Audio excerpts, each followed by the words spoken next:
Donc deuxième vidéo pour ce chapitre de géologie pour parler de deux roches sédimentaires, alors le grès et le calcaire. Première partie, comment on passe du sable au grès, et ensuite le calcaire, qui sont donc deux roches qu'on peut observer très facilement ici, mais aussi ailleurs. Donc le sable, c'est quoi? Ben, c'est tout simplement un mélange de grains de quartz plus ou moins émoussés, plus ou moins usés en fonction de ce qu'ils ont subi, du vent, de l'eau, etc. Et comment on va passer d'un sable, donc qui est une roche meuble, à un grès qui est une roche sédimentaire cohérente, solide? Ben, tout simplement de cette façon, il va falloir que ce sable soit compacté. Alors ce sable est issu de l'érosion d'une roche, souvent d'un granit.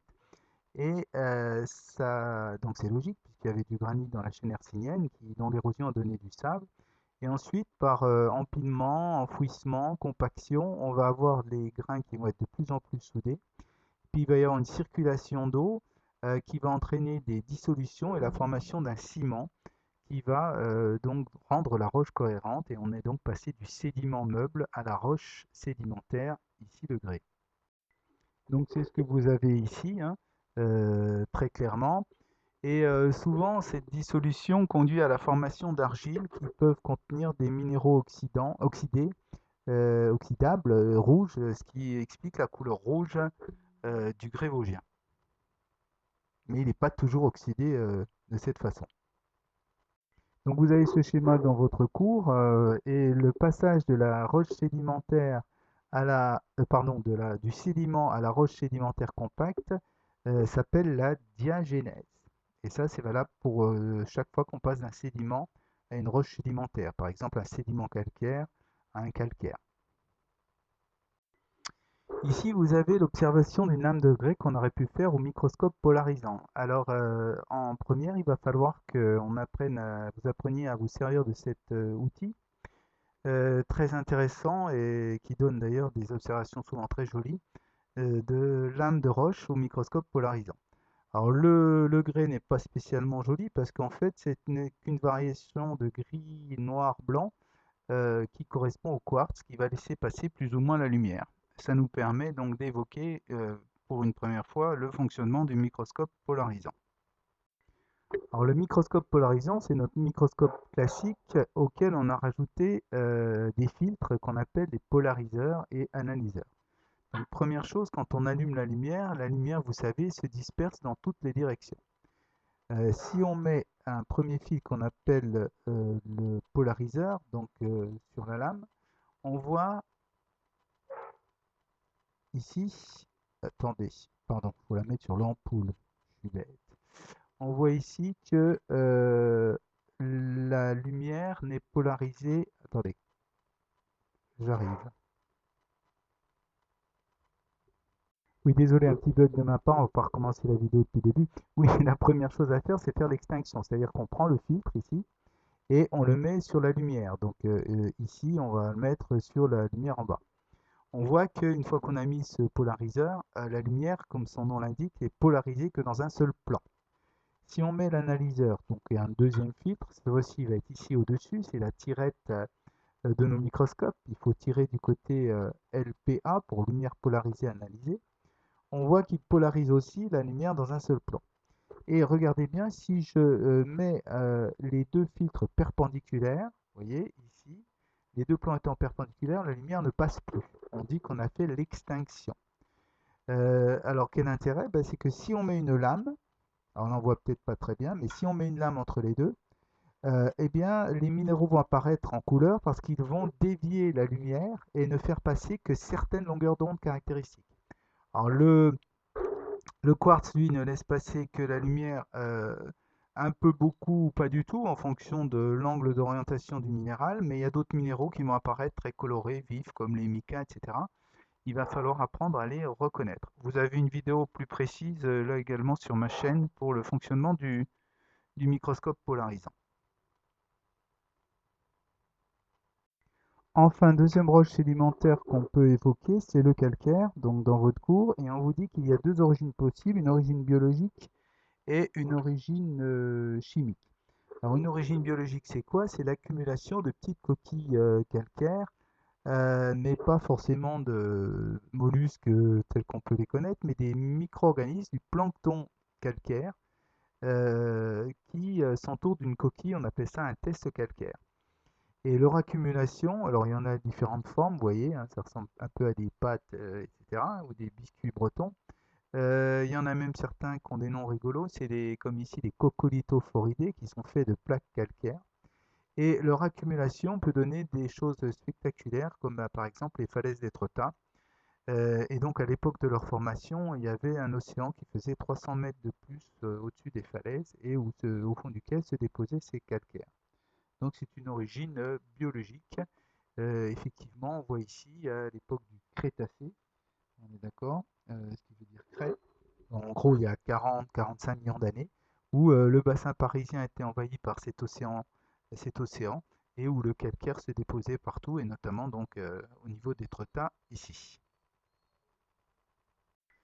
Mais le calcaire d'origine biologique, ça peut être aussi tous les calcaires d'origine récifaux, donc les récifs. Vous savez que le corail est un organisme, un animal qui s'entoure d'un squelette calcaire et qui vit dans une mer chaude et peu profonde et qui va s'accumuler autour des volcans, des îles volcaniques. Et la barrière de corail ici constitue la frontière entre la haute mer et le lagon. C'est caractéristique, avec évidemment des populations et une biodiversité spectaculaire euh, dans les endroits où il est encore pas affecté par le réchauffement. Et donc ces micro-organismes, enfin ces organismes, ne sont pas des micro-organismes, ces organismes vont former une véritable barrière de calcaire autour des volcans. C'est une autre origine biologique des calcaires. Entre parenthèses, quand le volcan n'est plus actif et s'écroule, s'enfonce sous l'eau, il ne reste plus que la barrière de corail. De corail, c'est ce qu'on appelle un atoll. Enfin, une origine uniquement chimique du calcaire, en fait, c'est une réaction chimique où il y a des ions carbonates qui peuvent précipiter, mais il faut des conditions tout à fait particulières. On appelle ça le calcaire oolitique, c'est des petits billes de calcaire. C'est dans des mers chaudes et peu profondes, relativement agitées. À l'heure actuelle, il se passe ça surtout au niveau des Bahamas. Vous voyez un peu la région, hein, les Antilles, etc., les Bahamas, où on a un système où il y a un débris, par exemple, de coquille qui va s'entourer de calcaire de façon concentrique et ça va donner comme des perles de calcaire qui finalement vont s'accumuler pour donner ce calcaire oolitique. Des conditions tout à fait particulières et c'est beaucoup plus rare que le calcaire classique d'origine biologique. Ceci termine, désolé, c'est mon fils, cette deuxième vidéo pour le grand 2 de ce chapitre. On peut peut-être évoquer des choses plus proches de nous avec Sion et les étoiles. Effectivement, s'intéresser à la géologie, c'est voyager dans le temps. Vous connaissez peut-être les étoiles de Sion, donc célèbres en allant sur Nancy. En fait, Sion, c'est une colline, une butte témoin, on appelle ça, où il y a des affleurements calcaires qui apparaissent en surface. Et en fait, c'est le reste d'une espèce d'île, si j'ose dire, à l'époque du Jurassique, donc le Jurassique, hein, Jurassic Park. Les dates, en gros, c'est 180 millions d'années, et où on avait un dépôt de roches calcaires. Alors c'est le Toarcien, bon, c'est un étage du Jurassique. Ici, là, donc, on va dire en gros 180 millions d'années. Donc il fallait imaginer qu'à l'époque, Épinal était en bordure d'un continent qui était en train de se disloquer, hein, puisque c'était l'ouverture de la Pangée, puis ensuite de l'océan alpin. Et Épinal était dans ce coin-là, vous voyez, au bord d'un océan, une mer chaude et peu profonde. Et donc on avait, hormis du pétrole, ça c'est vrai qu'il y avait des exploitations pas loin de la colline de Sion, on avait des populations. Donc en fait, en allant à Nancy, hein, sur la route de Nancy, il y avait ce genre de bestioles, en l'occurrence caractéristiques du Jurassique, avec des coraux, donc mer chaude et peu profonde, les fameux crinoïdes. Donc les crinoïdes, c'est des des organismes un peu de la famille des oursins, si vous voulez, mais qui étaient fixés et dont les tiges, en se disloquant, donnent les fameuses étoiles de Sion connues. Et puis évidemment des ammonites, hein, qu'on peut retrouver facilement dans les calcaires quand on va sur Nancy, des bélémnites, donc des mollusques céphalopodes, avec les fameux rostres qui ressemblent à des balles, mais qui sont en fait leur reste de leur structure interne, hein, squelette calcaire, enfin squelette, c'est pas un squelette, mais une structure, et puis les bivalves caractéristiques. Donc tout ce petit monde cohabitait dans une mer chaude et peu profonde autour de Sion, et on a retrouvé des ichthyosaures, autrement dit des dinosaures marins, dans les sédiments de la Moselle.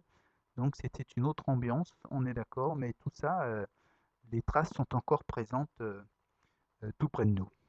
Voilà, petite initiation à la géologie qui est qu'une invitation au voyage dans le temps. Merci.